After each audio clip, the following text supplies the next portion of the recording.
السلام علیکم ورحمۃ اللہ وبرکاتہ۔ کیسے ہیں آپ سب؟ امید کرتا ہوں کہ انشاءاللہ اللہ کے فضل و کرم سے خیر و عافیت کے ساتھ ہوں گے۔ آج میں حاضر ہوں آپ کے سامنے سورۃ البقرہ، سورت نمبر 2 اور جزء 2 یعنی آیت 236 یعنی 236 کو لے کر۔ میرا مقصد صرف تلاوت کرنا ہی نہیں ہوگا، اس کے اندر نکلنے والے تجوید و قواعد اور اصول و ضوابط کو بتلانے کی کوشش کریں گے۔ اور اگر آپ میرے یوٹیوب چینل پہ نئے ہیں اور میری ویڈیوز آپ کو پسند آ رہی ہے تو پلیز میرے یوٹیوب چینل کو سبسکرائب کریں اور بیل آئیکن کی گھنٹی جو اس کو پریس کر دیں تاکہ میری آنے والی دوسری ویڈیوز کا نوٹیفیکیشن آپ کو سب سے پہلے مل جائے۔ چلیں قرآن کے پیج پہ چلتے ہیں۔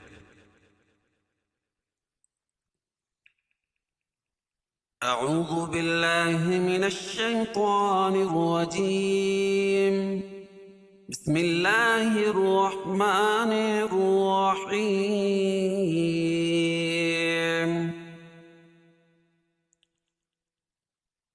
لا جناح عليكم إن طلقتم النساء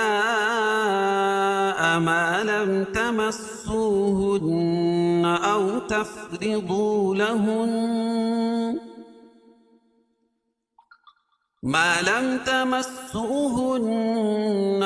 تفرضوا لهن فريضة ومتعوهن على الموسع قدره وعلى المقتر قدره متاعا بالمعروف حقا على المحسنين۔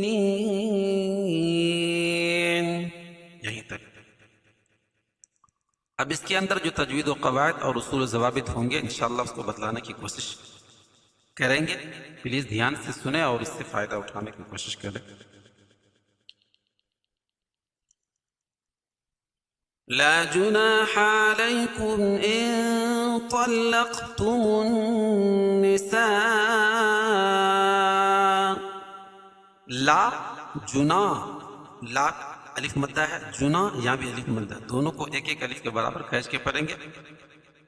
علیکم، علی یا لین ہے، یا ساکن سے پہلے زبر ہو تو یا لین ہوتا، اس کو نرم آواز کے ساتھ جلدی ادا کریں گے۔ اور کم، میم ساکن کے بعد میم اور با کے علاوہ کوئی اور حرف آئے تو اظہار شفوی یعنی اس کو ظاہر کر کے پڑھیں گے۔ علیکم ان طلقتم النساء، اور نون ساکن کے بعد حروف اخفا کے 15 حرفوں میں سے طا ہے تو یہاں ناک میں آواز کو چھپا کر پڑھیں گے۔ اور طا کو اوپر پڑھیں گے، کیوں؟ طا حروف مستعلیہ میں سے۔ طلق، قاف پر قلقلہ، کیوں؟ اس لیے کہ قاف حروف قلقلہ کے 5 حرفوں میں سے، جب بھی ان پر جزم ہوگا تو وہاں قلقلہ ہوگا۔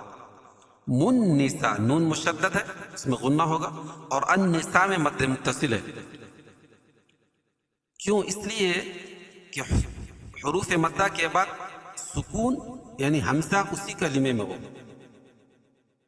کیا قاعدہ ہے؟ حروف مدہ کے بعد حمزہ اسی کلمے میں ہو تو مد متصل ہوتا ہے، وہاں 1 الف سے لے کر 5 الف تک اس کو دراز کر سکتے ہیں، کھینچ سکتے ہیں۔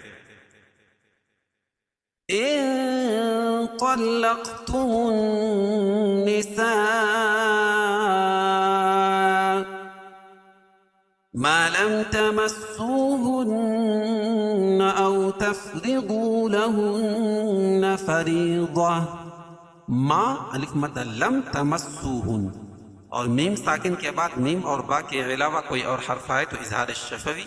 تمسو و مدہ، ہن نون مشدد، اس میں غنہ ہوگا، او واولین تفریضو، را کو باریک پڑھیں گے، کیوں؟ را کے نیچے زیر ہے، دو واو مدہ، واو ساکن سے پہلے پیش ہو تو واو مدہ ہوتا، اس کو 1 الف کے برابر کھینچ کے پڑھیں گے۔ لہن، نون مشدد ہے، اس میں غنہ ہوگا، فریضہ، را باریک پڑھی جائے گی، کیوں؟ اس لیے کہ را کے نیچے زیر ہے، اور یا ساکن سے پہلے را کے نیچے زیر ہے تو یا مدہ، اس کو ایک الف کے برابر کھینچ کے پڑھیں گے. اور ضاد کو پور پڑھیں گے، کیوں؟ ضاد حروف مستعلیہ میں سے، اور وقف کی صورت میں گول تا کو وقف کی صورت میں ہائے ساکنہ سے بدل دیں گے، جیسے فریضۃ سے فریضہ. اور اگر ملائیں گے تو یہاں ادغام مع الغنہ ہوگا، کیونکہ قاعدہ ہو جائے گا تنوین کے بعد ادغام مع الغنہ کے 4 حرفوں میں سے واو آ جائے گی، تو یہاں غنہ کر کے پڑھیں گے. فریضۃ ومتعوہن، ومتعو ومتہن، نون مشدد ہے، اس میں غنہ ہوگا. علی الموسع قدرہ وعلی المقتر قدرہ. علی الموسع، مو و مدہ، سعی قادہ، را کو پور پڑھیں گے، کیوں؟ را کے اوپر پیش اور الٹا پیش کو ایک الف کے برابر کھینچ کے پڑھیں گے، کیونکہ الٹا پیش قائم مقام واو مدہ کے ہوتا ہے. وعلی المقتر، اور قاف پر قلقلہ، کیوں؟ قاف حروف قلقلہ کے 5 حرفوں میں سے ہے.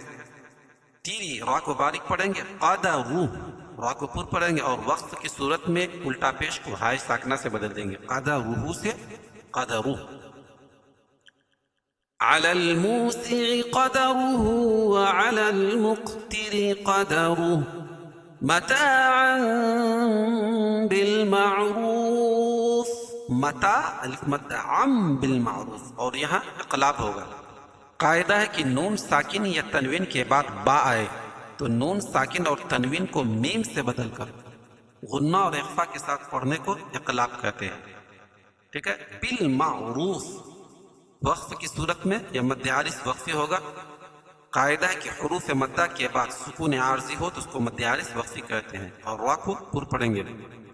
حقا حقا علی المحسنین، حقا علی، اور یہاں اظہار حلقی، کیونکہ تنوین کے بعد حروف حلقی کے 6 حرفوں میں سے عین ہے تو یہاں اظہار کریں گے. علی المحسنین وقف کی صورت میں یا مد عارض وقفی ہوگا، اس میں طول توسط قصر تینوں جائز ہے. قاعدہ وہی کہ حروف مدہ کے بعد سکون عارضی ہو تو اس کو مد عارض وقفی کہیں گے.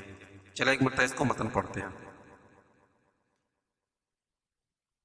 لا جناح عليكم إن طلقتم النساء ما لم تمسوهن أو تفرضوا لهن فريضة ومتعوهن على الموسع قدره وعلى المقتر قدره متاعا بالمعروف حقا على المحسنين.